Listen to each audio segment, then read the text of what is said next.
Hello everyone and welcome to this video. Today I will show with you how to add tags on Brevo. So guys, open your Brevo account as you can see here and click on this option campaign and click on your campaign, if for example your email and your SMS or WhatsApp or Facebook ads. For example emails, guys, click this one and click your name of campaign. For example, click test campaign, guys, test, and after that click your campaign. And what you have to do, guys, click on you have the design, you have the campaign propose, and click on additional setting. As you can see here, guys, click change setting.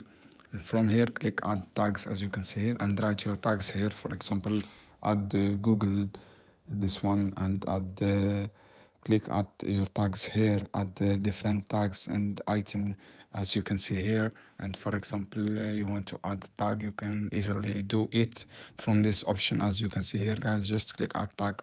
This is how you can do, guys, to add tags. I hope this video helpful for you. Then don't forget subscribe and like and share this video for more content, and see you in another video soon, guys. Any question down below and comment here, and I will answer your question as soon as possible, guys.